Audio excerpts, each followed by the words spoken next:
Bom, bom dia a todos. É um prazer estarmos aqui no TC, com essa parceria com a Arco Advice. Nós, então, temos hoje o privilégio e a honra de ter Gilberto Kassab, presidente do PSD, um currículo extenso na política, de grande experiência. Eu, pessoalmente, considero o melhor CEO de partido político do Brasil. Criou uma máquina, que é o PSD, e nesse momento aí de definições com relação à terceira via e de certezas com relação à polarização, e bem como dúvidas a respeito de como vamos ter, como prosseguirá o ciclo de reformas no Brasil. Então, é extremamente importante ter o privilégio da presença do Gilberto Kassab aqui conosco. E aqui, agradecendo já a sua presença, tendo também o prazer da companhia do Guilherme conosco, que seja um bate-papo de perguntas e respostas e mensagens que você também queira dar. O nosso público é ligado ao investimento, ao mercado financeiro. Estamos aqui também filmando, depois vai editado para toda a plataforma TC e Arco Advice, que atinge milhares de pessoas. Então, bom dia, muito obrigado. E quer dar uma mensagem inicial? Bom dia, Murilo, Guilherme, a todos vocês, meu amigo Pedro, que nos assiste aqui. E, ao cumprimentá-lo, quero cumprimentar todos os presentes e dizer da satisfação que tenho de estabelecer aqui nessa visita esse diálogo com vocês. Eu sempre digo que é nas perguntas que a gente aprende, não apenas nas respostas, que é nas perguntas que a gente entende as expectativas do mercado, da comunidade, do cidadão, do mais simples ao maior empreendedor. Eu posso dizer só nessa preliminar aí, nessa saudação, que assim como vocês, eu entendo que o Brasil vive um momento muito difícil, um momento de muita frustração, um momento de muita depressão na política, na economia, nas expectativas. E tudo isso contribui para que haja muita ansiedade, muita tensão, não é? E muita vontade de encontrar um caminho, não é? E é evidente que o principal caminho, ou o melhor caminho, sempre é ter um bom resultado nas eleições. Até porque numa democracia, e felizmente o Brasil tem instituições sólidas e vive uma estabilidade democrática, não tem melhor caminho do que você escolher bons governantes, porque cabe a eles zelar pelo destino, pela manutenção de um município, de um estado e do país. Nós estamos aí praticamente vivendo as vésperas de uma eleição que muito possivelmente não vai contribuir para mudar o que precisa mudar no país, seja com a vitória do Lula, seja com a vitória do Bolsonaro, que muito possivelmente será um dos dois o vencedor. E dessa maneira, dando essa largada nesse bate-papo, agora vocês perguntem sem barreira o que quiserem no plano da economia, da política, dos municípios, do Estado, no pessoal, no partidário, que eu estou à disposição de vocês. Guilherme, quer inaugurar? Muito obrigado, senador. Muito obrigado, Murilo. O único cargo que eu não fui é senador. Desculpa, eu já fui governador. Eu já fui vereador, fui deputado desculpa. estadual, deputado federal, fui secretário municipal, secretário estadual, ministro, vice-prefeito, prefeito, senador ainda não. Mas o Guilherme tem poderes adivinhatórios, pode ser que isso seja uma antecipação. Pode ser. Bom, basicamente, assim, a primeira pergunta que a gente queria fazer para o senhor é se o PSD apoiará formalmente algum candidato a presidente no primeiro turno, especificamente. Nós trabalhamos muito para aprovar a reforma política. Às vezes eu vejo uma discussão, o Brasil precisa fazer a reforma política. A reforma política, 80% dela já foi feita com a definição da cláusula de desempenho, cláusula de barreira, e principalmente com a proibição da coligação nas eleições proporcionais. Proibição para coligar chapa de vereador, chapa de deputado estadual, chapa de deputado federal. Por que foi feita essa reforma? Porque É difícil o partido que tenha condições de montar chapa, porque até o presente momento você fazia a coligação de 10 partidos, então era uma chapa só de 10 da coligação proporcional. A partir de agora, nós vamos ter uma redução do número de partidos políticos. Tanto é que nessa eleição agora, nós já tivemos uma tentativa dos médios e pequenos partidos de mudar a lei, de voltar à coligação. Por quê? Porque eles já tiveram essa dificuldade na eleição municipal, quando foi proibida a coligação para vereador. Se nós mantivermos essa proibição, e agora eu acho que é mais fácil manter, porque os grandes partidos têm interesse nessa manutenção, nós vamos caminhar para uma redução do número de partidos, e com isso cada partido vai ter uma cara, vai ter uma ideologia. Hoje nós tínhamos até então 40 partidos no Brasil, nós não temos 40 ideologias, porque numa democracia as pessoas votam nas pessoas e no partido. Votam no partido entendendo que o partido represente uma tendência, uma ideologia, não é? Um posicionamento. E agora não, agora as coisas vão começar a ficar mais claras. E por que eu estou fazendo esse preâmbulo para responder a tua pergunta? Como nós acreditamos que não vai haver mudança e, portanto, a reforma política vai se consolidar, eu entendo que nós devemos, no futuro, inclusive, proibir coligação majoritária também. Não tem sentido um partido existir para apoiar um candidato de outro partido. Então, por que existir no primeiro turno? E o PSD está trabalhando nesse cenário.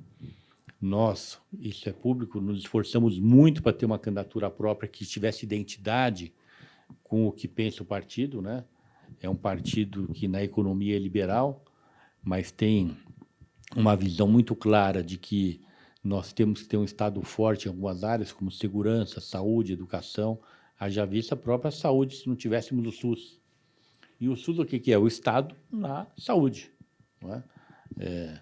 E o Brasil e a Inglaterra mostraram o quanto é importante um Estado forte na saúde. Não é?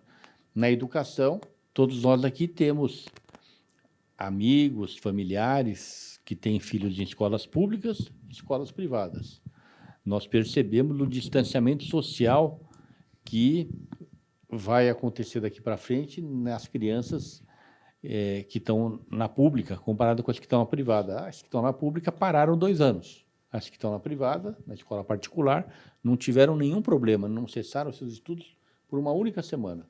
Então, a importância do Estado ser forte na escola pública. Por quê? Porque 80%, 70% da população brasileira estuda em escola pública. Então, o PSD procura essa identidade, identificamos 2 candidatos que tinham essa posição de afinidade com o partido, que era o Rodrigo Pacheco, depois Eduardo Leite, e não vemos nos outros partidos condições de estabelecer uma afinidade. Então, vamos caminhar, muito possivelmente, se não tivermos candidatura própria, para liberar o partido, seus filiados, militantes, candidatos, para cada um apoiar aquilo que bem entender, para, no segundo turno, com uma carta de princípios programática e não fisiológica, como, infelizmente, no Brasil, são as negociações de segundo turno. O partido que fica excluído do primeiro turno, ele faz uma negociação fisiológica, ele não está preocupado em colocar pontos de programa para que possa dar o seu apoio, e o PSD quer inovar através de um compromisso programático. Então, nós caminhamos para não ter candidato. Não é uma posição formal ainda, porque as consultas estão em andamento. Quem, inclusive, se manifestou pode mudar até 20 de julho, que é o prazo das convenções, mas caminhamos para não ter candidatura. Eu queria fazer uma pergunta com relação à configuração do poder no Brasil. O senhor participou de todo esse processo político das últimas décadas numa posição de protagonismo. Houve uma gradual perda de poder do presidente da República. Como o senhor vê o Congresso de 2023? Será um Congresso com mais poderes ou consolidando essa hegemonia que ganhou com relação à presidência, tanto controlando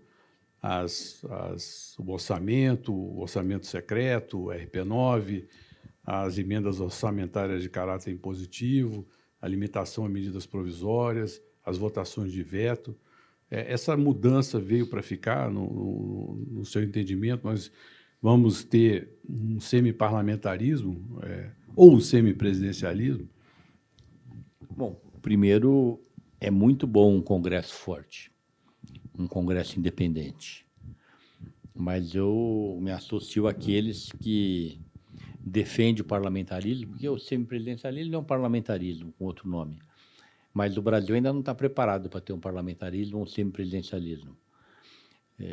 Não tem como você ter esse semipresidencialismo se não tiver uma redução do número de partidos.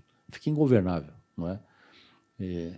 E quanto menos partidos, mais fácil você ter uma constituição, a constituição de um gabinete com base em programa, não em base de fisiologismo. O meu receio, se o Brasil implanta o semipresidencialismo com esse modelo, é que as discussões de composição de governo sejam, em princípios, fisiológicos. Então, aqueles 20 vão ficar com aquele ministério, aqueles 15 com aquela estatal, o outro vai pegar a diretoria financeira, aquele lá é um partido pequeno com 3 só, não dá uma diretoria, dá... Não, isso não vai funcionar, vai quebrar o Brasil. Nós temos e podemos ter um semipresidencialismo, mas desde que as mudanças que nós tivemos na legislação sejam mantidas, aperfeiçoadas, inclusive com a proibição da coligação nas eleições majoritárias, o financiamento público seja melhorado.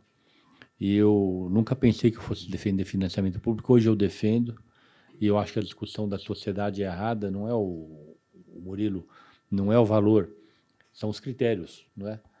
Tanto faz para o Brasil 2 bi, 3 bi, 4 bi, o que precisa é o financiamento público não pode ser voltado só para quem tem mandato, os partidos deveriam, por lei, ser obrigados a investir pelo menos metade em quem não tem mandato. Os candidatos que têm o seu teto, eu acho que deve ter uma limitação para que pelo menos metade dos recursos sejam privados de pessoas físicas, ou melhor, que seja proibido utilizar recurso público em mais da metade do que estabelece o teto. Aperfeiçoamentos que vão nos levar a, daí sim, poder fazer uma opção entre o presidencialismo e o semipresidencialismo. Mas hoje nós não temos ainda condições. Eu acho que seria queimar uma ideia que pode ser boa para o Brasil, um país com tantas instabilidades, com tantas crises. É evidente que o regime parlamentar ele faz com que a crise seja mais passageira, não é? Menos profunda. Mas eu acho que ainda não estamos preparados, não. A terceira via ainda não decolou. O senhor acha que ainda existe tempo?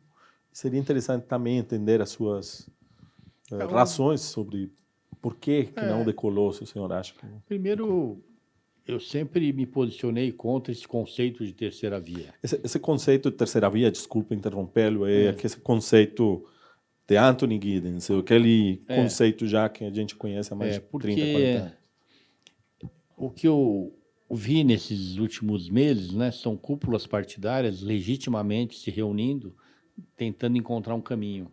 É muito difícil, porque quem encontra o caminho é o eleitor. Naturalmente, o eleitor vai se posicionando e daí o próprio eleitor vai dando seu voto útil para aquele que ele acha que tem mais chances de derrotar aquele que ele quer excluir, né? Vamos dar o exemplo aqui. Se ficar no segundo turno Lula, Bolsonaro, no final do primeiro turno, na reta de chegada, Lula, Bolsonaro, vamos dizer que o Lula tenha 20%, Ciro Gomes 18%. Naturalmente, muita gente vai largar de algum candidato para votar no Ciro para passar o Lula. Mas é o eleitor que faz. Ou, do outro lado, que o Bolsonaro tenha 20% e a Simone Tebet tenha 18%. É natural, o cara vai largar o Dória, que tem 4%, 5% para votar na Simone para passar o Bolsonaro. Então, é o eleitor que estabelece, né, essa condição, não é, que trabalha para isso. Acho muito difícil cúpulas partidárias terem entendimento e fazer quase que um candidato de proveta. Não é? Não que eu acho que não que eu considere ilegítima essa articulação, mas eu não acredito que seja bem sucedida. Já vi isso que está vendo agora, o próprio nesse fim de semana, o Dória com o PSDB. O PSDB lá tem seus problemas, seus desgastes. E o Dória entende que tem legitimidade, parte da cúpula acha que ele não vai para lugar nenhum, mas fez as prévias. Acho que cada partido tem que se defender, tem que definir por suas próprias pernas o seu caminho, e a sociedade, o eleitor, depois se manifesta. Eu nunca acreditei em terceira via como unidade dos partidos, união dos partidos. Eu acredito em terceira via como uma solução do eleitor que vai escolher alguém que vai começar a crescer, aí todos os outros eleitores vão largar esse porque ele não gosta do Lula nem do Bolsonaro e ele vai crescer. Perfeito. Sabe, o PSD, tradicionalmente, apoiou esse ciclo de reformas implantado no Brasil desde 2016. É muito importante o apoio que o partido deu a toda essa modernização. A sua opinião, caso o presidente Lula seja eleito, há um perigo real de retrocesso nessas reformas? Ele já anunciou que queria acabar com a autonomia do Banco Central, que quer reverter a reforma trabalhista, que quer implantar o controle social da mídia, que não vai deixar privatizar a Eletrobras ou vai anular a privatização da Eletrobras se ela ocorrer. Como o senhor vê a configuração do Congresso no ano que vem em relação a essa agenda e o posicionamento do PSD em relação a essa agenda? Qualquer que seja o eleito, vai ter muitas dificuldades com o Congresso, porque vai ser um Congresso com um peso grande dos liberais ou aqueles que estão apoiando o Bolsonaro. Eu acredito que o Bolsonaro, na pior das hipóteses, eleja 180 federais, entre PL, PP, republicanos e 2 ou 3 pequenos partidos que estão com ele. E dificilmente o Lula deixará de eleger também em torno de 180 parlamentares, contando os federais da federação, PT, PCdoB, PSOL, mais o PSB que está como aliado, e mais o PDT do Ciro Gomes, que serão parlamentares alinhados com a esquerda. Então, um grupo sólido do PT que vai ter o Bolsonaro muitas dificuldades de aprovar reformas abruptas, sem discutir com o Congresso, por conta desse núcleo duro do PT de 180, da esquerda 180. E o inverso também. O Lula presidente, se ele resolver ter medidas muito radicais, abruptas, sem discussão, ele vai ter que enfrentar esses parlamentares que vão ser eleitos aí no processo de campanha do Bolsonaro. E no centro vão ter partidos menos partidos, não é? Portanto, mais fácil de estabelecer uma discussão com a sociedade, de enfrentar qualquer mudança radical, que eu incluo como protagonista desse processo o PSD e o MDB. Eu vejo menores e ainda tentando encontrar o seu caminho União Brasil, e menor porque está em processo de queda, o PSDB.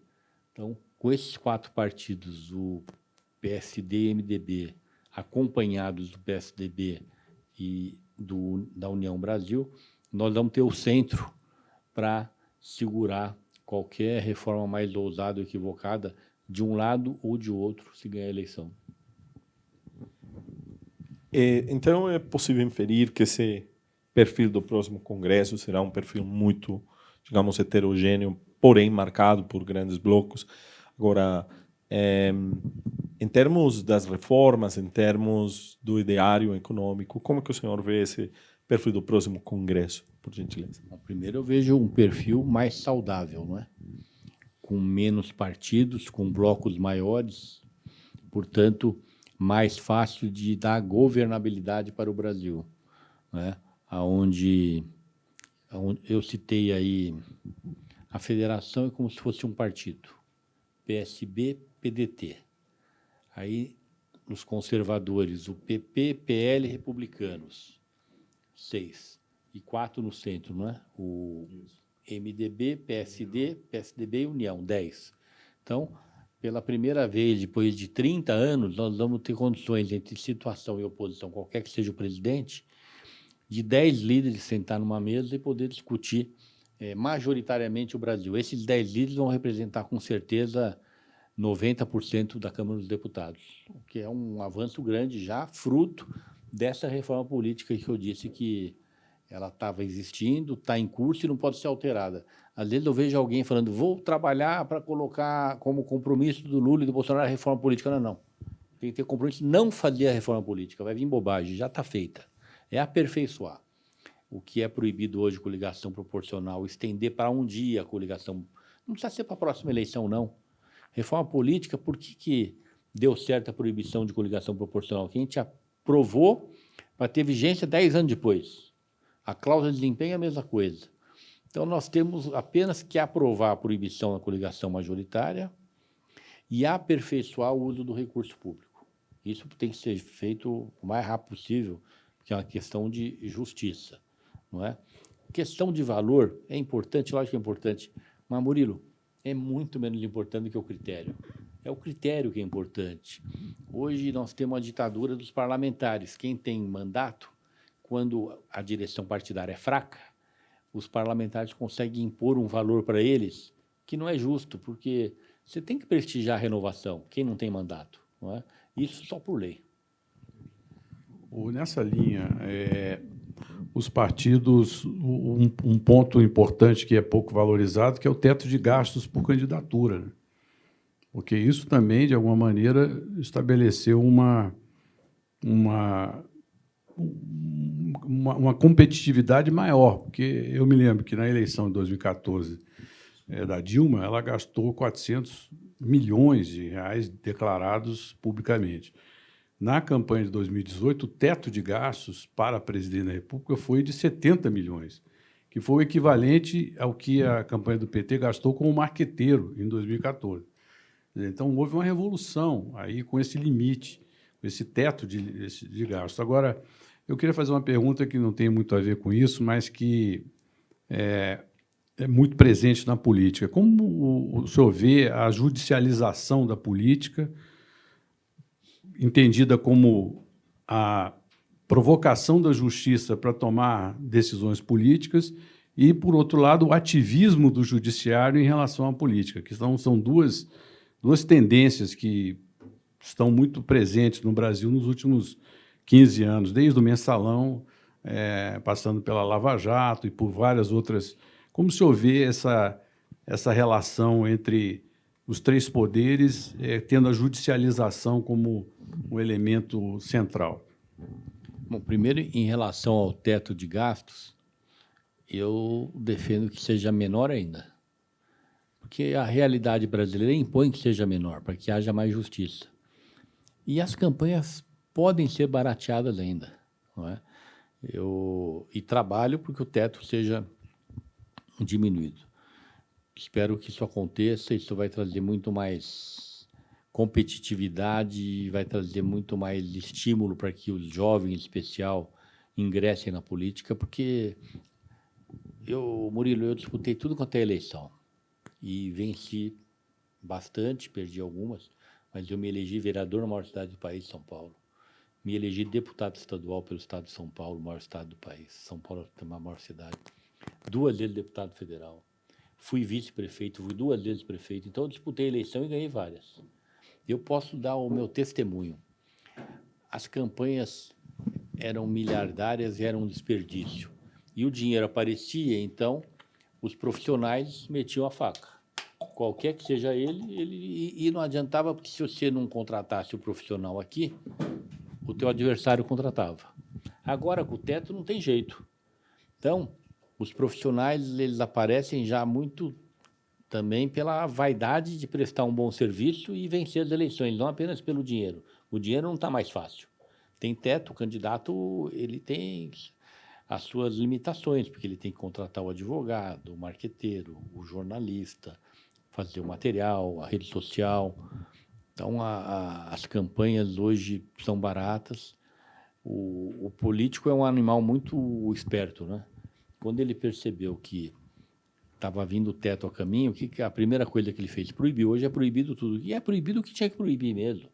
Proibir essas panfletagens, limitar a contratação de cabo eleitoral, proibir outdoor, showmício. Imagina, nos primeiros anos de minha campanha, quando eu via aquelas campanhas de governador, você sabe disso, você lembra disso, tinha candidato que contratava 2 vezes por semana showmício e pagava $100 mil. Era Chitãozinho, Chororó, né? Era uma coisa de doido. Hoje, além do mais, é proibido. Então, não tem mais brinde, não tem camiseta. Tinha candidato que chegava numa campanha com 5 milhões de camisetas, distribuía camiseta, 1.000 camisetas para cada vereador que estava apoiando, 5 mil camisetas para não sei quem. Então, é muito saudável ter o teto, que ele seja menor, ainda dá para diminuir. Em relação ao judiciário, a sua participação no processo, acho que eu não estou entre aqueles que atiram a pedra nem no judiciário, nem no Congresso. Acho que nós estamos vivendo uma estabilidade institucional onde todas as instituições têm as suas fragilidades e as suas qualidades. Então, eu enalteço em diversos momentos o ativismo do judiciário, fruto de uma dificuldade do legislativo de se posicionar, como faço críticas da sua participação em alguns momentos que eu acho que não devia ter participado. Como o Congresso, eu vejo que às vezes se omitiu, às vezes não, mas o importante é que nós estamos numa democracia e a gente, e todos nós temos como encontrar elogios e críticas, e isso é muito saudável. Eu não atiro pedras no judiciário, não, mas reconheço que em alguns momentos exagera. Mas com o tempo e com a manutenção da democracia, que já felizmente é longeva no Brasil, isso vai aperfeiçoando. O que você vê de ponto negativo do judiciário nos últimos anos, eu também vejo. E eles também veem. E não é possível que não queiram corrigir para o bem deles. Falemos um pouco da eleição nos estados, né? Que será um outro capítulo dentro dessa eleição de outubro. Eu queria que o senhor nos contasse um pouco quais estados serão as prioridades do PSD e onde que o senhor vê as disputas mais interessantes que podem também, de uma outra forma, definir como serão os próximos 4 anos aqui para o país. O PSD tem 11 candidatos a governador, é um número bastante elevado. No Paraná, o governador Ratinho Júnior, candidato à reeleição. Rio de Janeiro, Eduardo Paes, que é um grande líder, talvez o maior líder político do Rio hoje, lançando um bom candidato, o presidente nacional da OAB, que acaba de deixar o cargo, o Felipe Santa Cruz, com chances de vencer. Está no início das pesquisas, porque nunca foi candidato, mas no momento que começar a campanha, o Rio de Janeiro tem esse histórico, haja visto o próprio Witzel, que um mês antes tinha 3%, o Felipe Santa Cruz pode ser uma grata surpresa se eleger governador. O Calil, em Minas Gerais, eu entendo ele como favorito nas pesquisas qualitativas que eu vejo, foi um bom prefeito. Em São Paulo, o Felício Ramute foi prefeito de São José dos Campos, renunciou agora, depois de se reeleger, com 80% de aprovação. É um excelente candidato. Nós temos fortes candidatos em São Paulo. A prioridade do Felício, no primeiro momento, é dar identidade para o PSD, mostrar que existe um partido que tem propostas. Pode ganhar a eleição? Pode. Se ganhar, não é favorito. Se ganhar, será um excelente governador. E se não ganhar e não for... Se for para o segundo turno, ganha a eleição. Se não for, vamos fazer um acordo programático. Temos no Mato Grosso do Sul um excelente candidato, o prefeito Marquinhos Trade, de Campo Grande, o prefeito de capital mais bem avaliado do Brasil. Alagoas, o Rui Palmeira, também o prefeito mais bem avaliado da história de Maceió, ficou 8 anos à frente da prefeitura. O Fábio Mitidieri, em Sergipe, deputado federal, favoritíssimo para ganhar a eleição. O Edivaldo Júnior, que foi 8 anos prefeito muito bem avaliado de São Luís. O senador Petecão, no Acre. O vice-governador do Amapá, o Jaime Nunes. São esses candidatos, são 11 candidatos. O que está acontecendo no Brasil? O Brasil, nos estados, a polarização está acompanhando, é natural. Minas Gerais, citei agora há pouco, o eleitor do Lula está se aproximando do Calil e vice-versa. O eleitor do Zema está se aproximando do Bolsonaro e vice-versa. Por quê? Porque está polarizado. Tanto o Lula com o Bolsonaro, quanto o Calil com o Zema. No Ratinho, no Paraná, o eleitor do Lula está se aproximando do Requião. O Lula está apoiando o Requião está apoiando o Lula. Então, naturalmente, é uma polarização, o eleitor do Bolsonaro vai apoiar o Ratinho e vice-versa. Aqui em São Paulo, então é claro para todo mundo, Tarcísio acabou de chegar, mas já polarizou com o Haddad. Eu entendo que vai haver alguma composição do Márcio França com o Haddad, e o eleitor do Lula vai ficar direcionado para o Haddad, e do Bolsonaro está indo para o Tarcísio. Então, já consolidou. Eu tenho informações daqui, eu estou me dedicando bastante ao Estado agora, e politicamente nas cidades já tem esse clima de polarização, Tarcísio e Haddad. E todos os estados, na sua grande maioria, está caminhando no Pará. O PT está apoiando a reeleição do Helder Barbalho. Então, o senador Zequinha, que é do PL, está apoiando o Bolsonaro, o eleitor do Bolsonaro vai votar no Zequinha e vice-versa, e o do Lula vai votar no Helder. Bom, nesse sentido, como, na sua visão, quem é que leva vantagem no momento, claro que isso ainda pode mudar, entre Lula e Bolsonaro, na construção dos palanques estaduais? A pergunta tem como fundamento dois aspectos. O primeiro que o Bolsonaro fez uma campanha passada sem palanque, né? Ele não tinha palanque, não precisou de palanque para se eleger. E o Lula teve os seus palanques destruídos pela própria Operação Lava Jato, pelo desempenho ruim também na eleição municipal. Então, como os palanques vão ajudar e quem que leva vantagem hoje na montagem desses palanques, na sua opinião? Bom, primeiro é o palanque nacional que ajuda o regional muito mais que o regional ajudando o nacional. Por quê? Porque a visibilidade da eleição nacional, você é um profissional de comunicação de excelência, sabe disso, a visibilidade de um palanque nacional e de uma campanha nacional, ela é muito maior do que de uma campanha regional. Vamos pegar aqui o nosso caso aqui em São Paulo. Todos nós discutimos muito mais da eleição presidencial que a de governador. Há muito mais, a proporção é quase que 5-1. Não é? Eu vi um dia uma pesquisa qualquer, um ano anterior aí, eu acho que se bobear é maior ainda do que 5-1. Então, naturalmente, o Lula puxa o Haddad. Tanto é que o Haddad não foi para o segundo turno na eleição de prefeito e está aqui em primeiro turno para governador. Porque a eleição de presidente, sem tirar os méritos do Haddad, que tem as suas qualidades, mas na eleição da reeleição dele de prefeito, nem foi para o segundo turno. Em 2018, as pessoas não votaram no Haddad, votaram no Lula, até que ele põe até a máscara do Lula. Não é? Ele era o Lula. Agora, o Haddad jamais teria 30% para governador se o Lula não fosse candidato a presidente. Então, é o Lula puxando ele. O Tarcísio mal começou, já está com 10% na espontânea.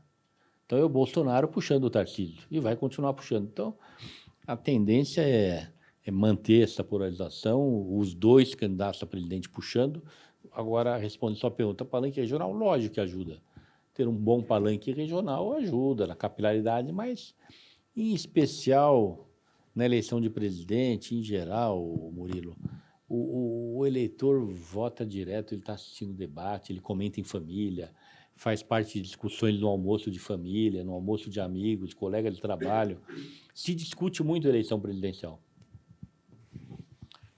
O senhor poderia falar um pouco sobre a sua visão particular, e o que é discutido também com as suas lideranças aí no PSD, sobre duas reformas que não avançaram no governo, né, nesse governo, administrativa e tributária.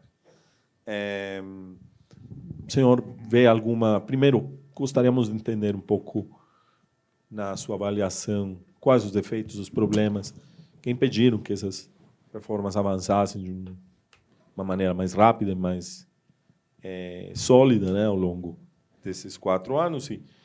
E queríamos também entender se o senhor acredita que elas terão pernas para andar num próximo governo, independentemente de quem vencer as eleições. A tributária não andou e a razão é óbvia, né? É fácil de entender. Ela não andou porque não teve administrativa. Não tem como acontecer isso, é a razão de ela não ter avançado nos últimos 30, 40 anos que ela é discutida. Não tem como você ter uma reforma tributária no Brasil se se você não tiver uma reforma administrativa. A não ser que você faça uma reforma tributária aumentando impostos. Isso aí é fácil. Porque numa reforma tributária, para você fazê-la com justiça, alguém vai perder. Só que o lobby de quem vai perder é muito forte. Os municípios vão perder. Não tem como. Eles param o Congresso Nacional, cada deputado tem seus prefeitos, não é? O Estado vai perder, os estados. Não tem como. O governo federal, a União vai perder. Não tem como. Então, você, para fazer uma reforma tributária, aonde perdemos a oportunidade de fazer? No pré-sal. Era um volume imenso de recursos novos, que daí sim você podia fazer uma reforma tributária, e quem perdesse tinha um recurso adicional lá extraordinário que poderia compensar. Então, a única maneira de você ter recurso adicional extraordinário para que nós não tenhamos um aumento da carga tributária, ao discutir a reforma tributária, é na reforma administrativa. A gente sabe que o Brasil tem muita gordura, eu não estou entre aqueles que defendem a extinção de estatais, vamos vender tudo, não é assim, mas aonde a gente possa ter um volume grande de recursos para vendendo aquilo que possa ser vendido, que é 80% das estatais brasileiras. Então, e não é só isso, com a diminuição do custeio, enxugamento da máquina, eliminação da corrupção, tudo isso aí irá gerar recursos que nos permitirão fazer uma reforma tributária como deve ser feita. Enquanto não fizer a reforma administrativa, não vai ter reforma tributária no Brasil. Eu queria fazer uma pergunta, aproveitando o gancho aí das estatais. É uma de curtíssimo prazo e uma de médio prazo. A de curtíssimo, o senhor acredita que o governo e o Congresso vão aprovar alguma medida de subsídio ao combustível frente a essa situação emergencial causada pela pandemia e pela guerra, na invasão da Ucrânia? Então, ou seja, um subsídio principalmente para caminhoneiros autônomos. E a outra pergunta de médio para longo prazo, o senhor acredita na privatização da Petrobras? São duas coisas que têm o combustível como ponto central. São coisas distintas, né?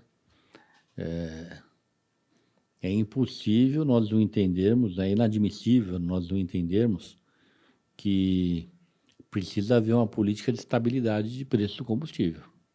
Eu não vou nem levar em consideração o cidadão comum com o seu carro de passeio, o seu carro de trabalho, seu veículo de trabalho, mas mesmo levar em consideração a questão do diesel, né? E da necessidade que temos de ter uma estabilidade no transporte de abastecimento do país, para abastecimento do país. Algo tem que ser feito para ter essa estabilidade, seja um subsídio, seja uma medida aí no campo judicial, algo precisa ser feito, porque nós vamos caminhar para um caos. Vamos lembrar aí no governo Temer, o único momento de crise que nós tivemos foi quando tivemos uma paralisação dos caminhoneiros. E eles mostraram também nem precisava mostrar, qualquer pessoa de bom senso entende, que basta 3 dias de paralisação para o país. E parte importante daquela paralisação, porque parte foi política, a gente sabe disso, mas parte importante foi mesmo por desespero. Eu conheço vários exemplos de pessoas que pagam para trabalhar, porque o caminhoneiro não é paga para trabalhar, isso não existe. Existe sim, porque ele tem um histórico de 10, 12 anos prestando serviço para uma empresa, ele sabe que se ele deixa de prestar, entra outro lugar, ele não volta mais, ele vira um desempregado. Só que chega uma hora que é o desespero, que ele já está devendo em banco, devendo para o irmão, para o cunhado, para o filho. Então, e esse governo, ele não tem tido competência para encontrar uma solução. Isso gera uma grande aflição. Se o caminho é o subsídio, se o caminho é discutir o futuro da Petrobras, não sei. Mas no curto prazo o subsídio pode ser uma solução, sim, porque a questão é de curto prazo. Não dá para a gente esperar ter uma crise e o país parar 3, 4 dias para encontrar uma solução emergencial, que com certeza, como qualquer solução emergencial, não é a mais adequada. A privatização da Petrobras é uma discussão que tem que ser feita com muito cuidado, não é? Primeiro, porque tem uma ligação emocional do brasileiro com a Petrobras, né?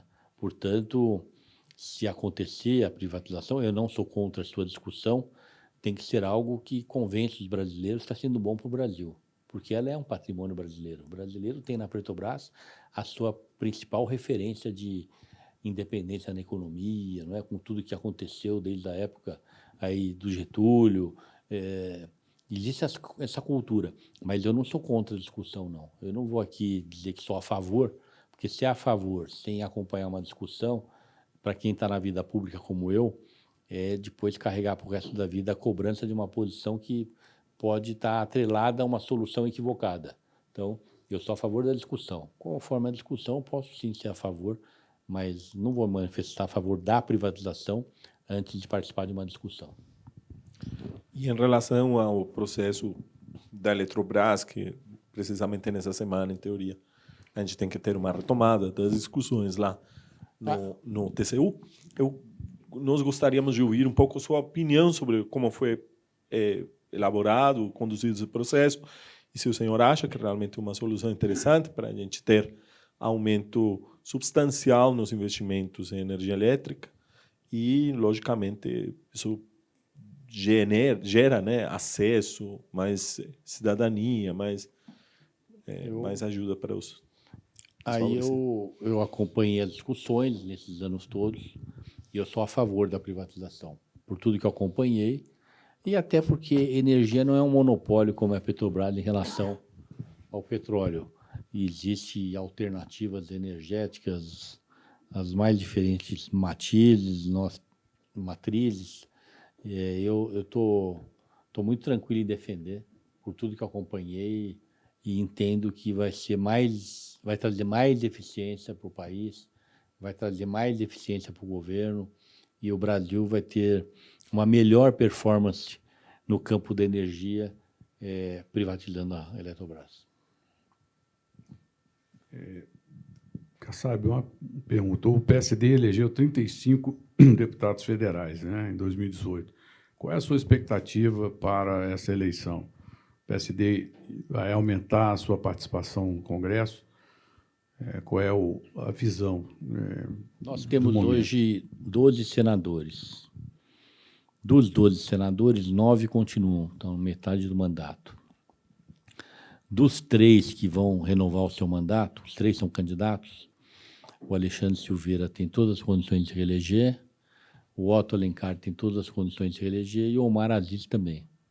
Então, eu parto do princípio que a gente vai continuar com esses 12, podendo trazer pelo menos mais uns 4, 5 senadores que se elegerão, tipo Raimundo Colombo em Santa Catarina, Expedito Filho em Rondônia, André de Paulo em Pernambuco, e mais 3 ou 4 aí que estão bem posicionados.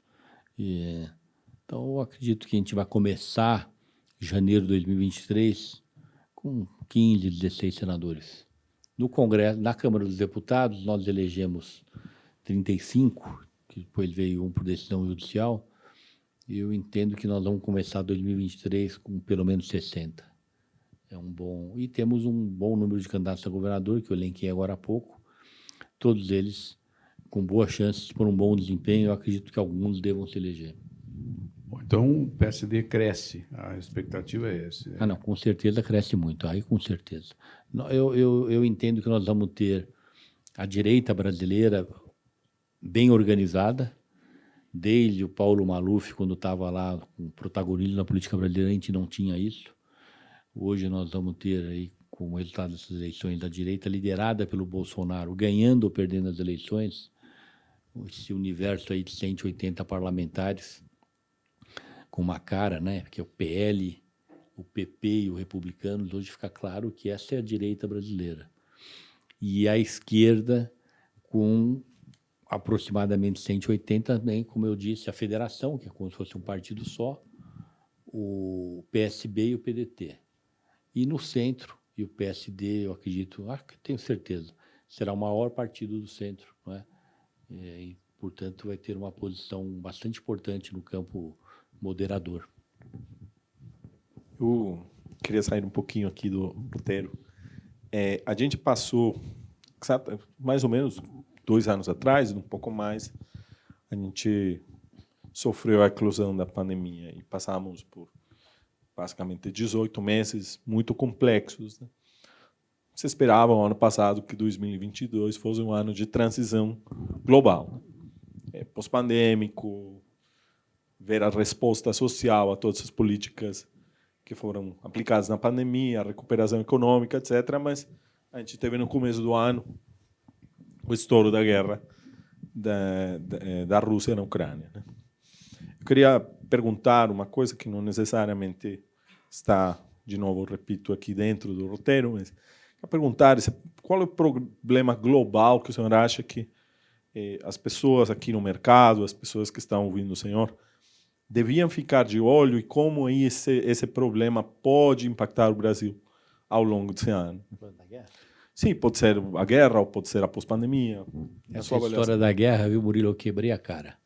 Porque tinha aquele filminho do Bill Gates, que todos aqui devem ter assistido, ele dizendo que 15 anos atrás, né, que no mundo não ia ter mais guerra, que as guerras iam ser bacteriológicas, não sei o quê, e usando aquele filminho, em várias discussões como essa aqui, eu citava, né, que o mundo mudou. A gente vê essa guerra da Ucrânia, aquele monte de caminhão, né, coisa mais convencional do mundo, né, é muito deprimente, né? Eu achei que eu não fosse ver isso.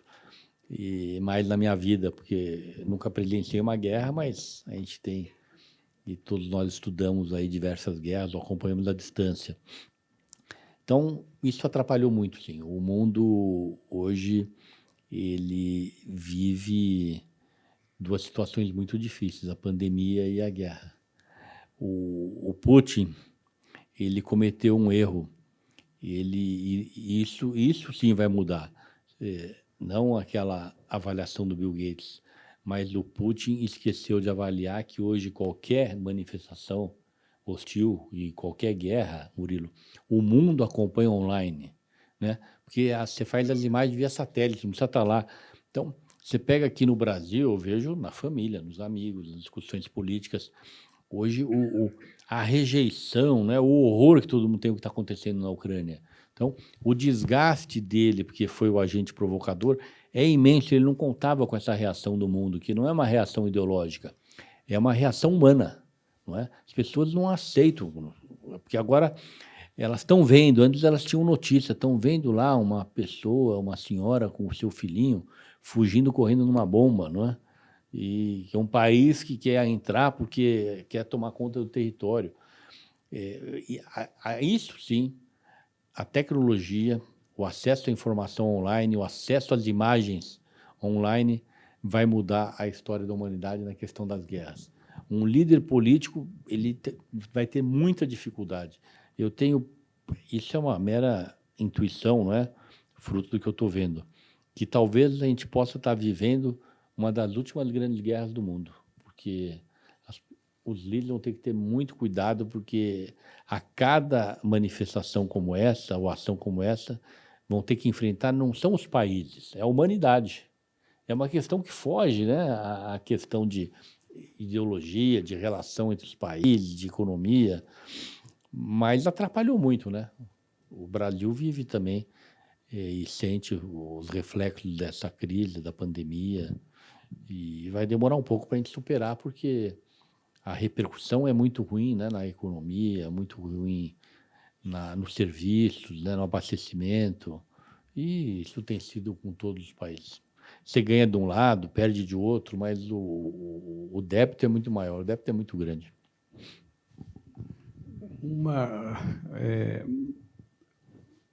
Voltando aqui a falar da eleição, na sua opinião, qual é o tema que vai definir a escolha daquele eleitor não engajado? Em 2018, a corrupção, a Lava Jato, era um tema predominante. Ela impulsionou a candidatura do Bolsonaro, ela pulverizou a chance de uma candidatura alternativa. Qual é o tema que o senhor acha que vai ser predominante na escolha e na agenda daqui até a eleição? Em 2018, ficou claro que foi a corrupção. Ficou claro. O brasileiro estava indignado, o brasileiro não queria virar a página, queria pôr para fora todo mundo que estava à frente de políticas públicas. E colocou, porque o Bolsonaro era um discurso de basta, um discurso de renovação, um discurso de ruptura. Agora, não é mais. Houve uma certa frustração com a eficiência, né? A corrupção não é mais a prioridade. Não estou dizendo que o brasileiro não fique indignado, mas ele está dando mais atenção à eficiência. Ele se frustrou um pouco. É evidente que tem reconhecimento ao Bolsonaro, porque senão ele não estaria aí com 30% nas pesquisas. Então, tem reconhecimento a algumas coisas que o governo faz, mas tem muita frustração quanto à eficiência. Tanta frustração que o seu adversário Lula cresce em função dessa falta de eficiência. Eficiência onde? Nos resultados para a economia. Então, é o que todas as pesquisas indicam, e pesquisa, não é possível que todas estejam erradas. A economia está balizando. A economia, por conta do desemprego, da inflação, por conta da dificuldade que esse governo teve, porque já está acabando o governo, de enfrentar essas questões. E isso está fazendo com que a margem do Bolsonaro seja muito estreita para vencer as eleições. Não é possível que todas as pesquisas estejam erradas. O Lula está na frente em todas, e em poucas ele tem menos de 10% de diferença. Aonde você tem uma eleição polarizada, os dois são conhecidos, então as pessoas sabem. Quem está votando no Lula sabe porque está votando no Lula. Quem está votando no Bolsonaro sabe que está votando. Eu acho que o favoritismo do Lula é muito claro por conta do que indicam todas as pesquisas. E a pauta e a razão é a economia. Falando um pouco disso, não existem sinais de uma recuperação muito forte em alguns indicadores econômicos. Pelo menos nos próximos meses, a inflação tem sido muito forte. Inclusive, o Murilo fez uma pergunta sobre a questão do preço dos combustíveis, que é uma coisa que afeta profundamente o funcionamento econômico. O senhor acha muito difícil, que realmente eu acho pouco provável que uma melhora na economia consiga reduzir essa diferença que existe entre o presidente Bolsonaro e, nesse momento, o líder nas pesquisas, que é o ex-presidente Lula? O que o senhor acha? Eu fui ministro de Estado 2 vezes. Ministro das Cidades e ministro de 2 pastas. Depois teve uma fusão da Ciência e Tecnologia e Comunicações. Hoje estão separadas de novo. E eu vivi na pele, eu aprendi que uma política nacional, a sua repercussão, ela é mais lenta, não é imediata como na municipal. E nós estamos há 4 meses das eleições. Então, o presidente Bolsonaro, para ter uma recuperação, porque ele precisa se recuperar para vencer as eleições, hoje ele está atrás. Ele precisa ter algo que aconteça que foge um pouco de uma política pública. Sabe? No caso da eleição dele lá, foi a facada ajudou. Não estou dizendo que vai ter isso, não, longe disso, bater aqui na madeira, não é isso, não vai acontecer. Mas dificilmente com uma política pública ele vai ganhar eleição. Um debate que ele possa sair muito bem, não é? Porque não dá. A política pública primeiro tem a sua discussão, tem a sua aprovação, a sua implementação. Depois, para colher os resultados, demora. É muito diferente de uma questão municipal ou até regional. Nacionalmente, um país como o Brasil, eu acho que não dá mais tempo desse governo, o que pode atrapalhar, ter um grande escândalo, que piora mais ainda, mas algo assim que traga benefício para ele na campanha não vai ser através de uma política pública, não. Acho que essa etapa ele já queimou. Eu queria fazer uma pergunta específica de grande interesse do mercado. A gente abordou alguns temas aqui, como Eletrobras, Petrobras, subsídio de combustíveis. O teto de gastos, né, que foi a âncora da recuperação do Brasil de 2016 para cá, foi importante e tem sido debatido, questionado por conta da pandemia, agora por conta da a questão dos combustíveis. O próprio Lula disse que iria trabalhar para revogar o teto de gastos. Como o senhor vê a manutenção do teto de gastos, ou se ele será modificado, ou se ele será preservado de agora em diante? Isso tem sido um acerto do Bolsonaro, a sua manutenção, e um erro na campanha do Lula. Eu sou a favor do teto. Agora, eu acho que tem que ter aperfeiçoamentos. Na época eu era ministro, eu mesmo discordei da forma. Eu fui ao Meirelles na época, falei com o Temer. Então, o Brasil está vivendo um bom momento, com os investimentos voltando a acontecer, e o Meirelles, em vez de definir o teto aqui nesse nível de investimento, ele achou que tinha que definir um pouco mais baixo para recuperar com crescimento. E eu defendi naquela época que deveria ser um pouco mais alto, para dar uma certa acomodação, né, para a fase de transição. E não foi feito assim. Também não sei se eu estava certo ou errado, porque é difícil em economia você prever o resultado, mas eu tive uma posição um pouco diferente. Mas hoje o Lula erra, porque o teto de gasto deu certo. O teto de gasto é positivo, trouxe estabilidade, trouxe controle fiscal. O seu aperfeiçoamento ele podia defender, mas ele não está defendendo na revogação, e ele comete um erro, e eu acho que ele tem desgaste. Ele estaria bem melhor se não tivesse cometendo alguns erros que ele vem cometendo de manifestação, de posicionamento. O teto é um deles. Até que ponto isso realmente pode chegar a ser verdade, pode chegar a se concretizar? Lembremos que em 2002 o presidente Lula, seus pronunciamentos econômicos, claro, ele se colocou muito claramente contra qualquer tipo de moratória da dívida, etc., que eram aqueles medos antigos que você tinha em relação ao PT. E o seu discurso ali mudou e se tornou um pouco mais similar ou menos distante do discurso da situação na época. Mesmo assim, o mercado estava em pânico, né? Se você se lembra, lá em 2002.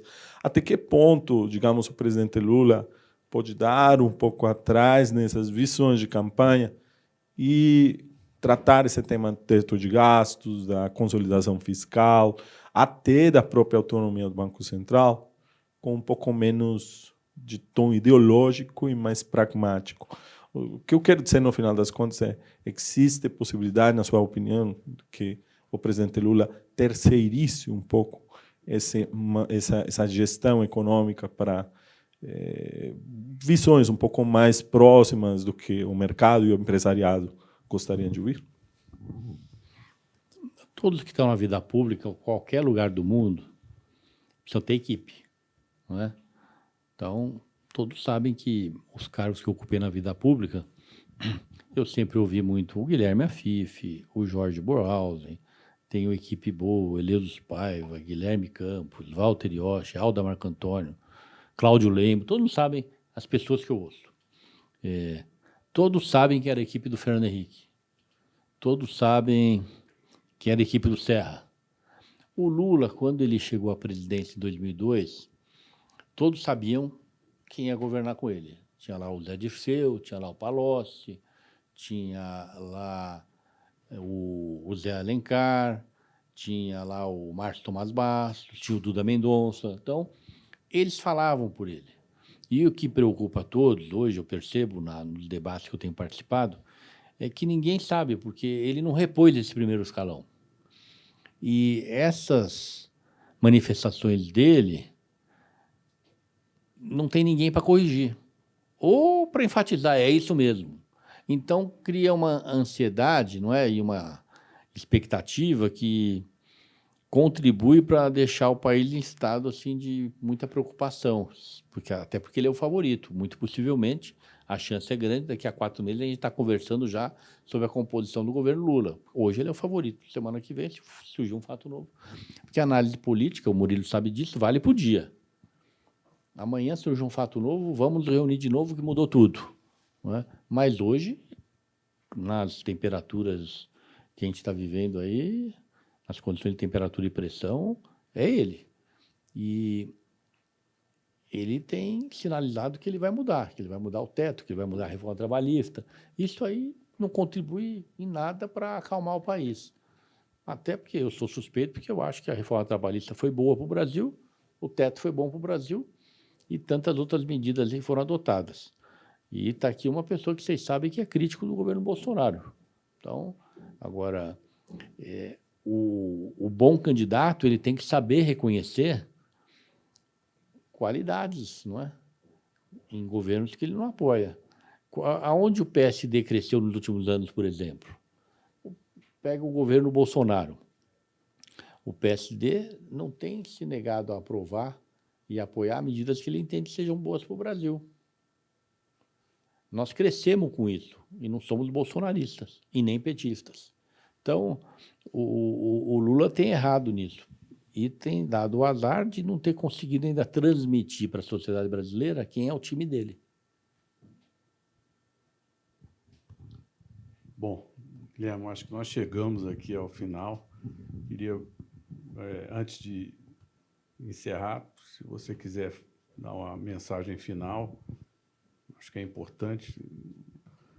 Eu só vejo que o nosso alerta aqui da ARCO está bombando aí com as suas declarações, o Mover também, então foram muito boas. Então você fique aí à vontade para uma intervenção final. Não, é agradecimento pela oportunidade de estar conversando com vocês. Todas as abordagens e as perguntas não podiam ser diferentes, todas muito inteligentes e pertinentes com a necessidade que o Brasil tem de discuti-las, não é? E que a gente possa, na discussão dos nossos candidatos, ver a solução e a resposta para essas perguntas. Nós aqui estamos discutindo e fazendo uma análise do que seria bom para o país, mas mais importante é que os candidatos se manifestem, não é? Nós estamos vivendo, do ponto de vista da estabilidade democrática, um bom momento. Qualquer que seja a instituição ou o líder político que tentou destabilizar o Brasil não conseguiu. Isso mostra que nós estamos muito bem, com a imprensa muito vigilante, com os analistas contribuindo para levar a discussão como deve ser feita junto à sociedade brasileira, os partidos se posicionando, se preparando para a continuidade dessas reformas. E o que a gente espera é que a gente tenha condições aí nos próximos meses de discutir o Brasil, principalmente os dois protagonistas principais, o Lula e o Bolsonaro, que eles parem de olhar para trás e mostrem o que eles vão fazer daqui para frente, não é? O que o Lula fez ou deixou de fazer, o que o Bolsonaro fez ou deixou de fazer, nos interessa, mas que tenham propostas e com clareza deixem claro com quem vão governar. Eu acho que o brasileiro ele precisa exigir mais isso dos seus candidatos, não é? Que na campanha eles se posicionem com as suas equipes. Isso dá mais clareza para você definir o seu voto. E isso que eu tenho defendido muito junto a todos os debates que eu tenho participado. E o resto coloco à disposição sempre que quiserem. Estou pronto para aprender e a gente aprende muito com essas perguntas e com debates com públicos tão qualificados e debatedores como vocês dois, que conhecem como poucos a realidade da política e da economia brasileira. Obrigado. Muito obrigado.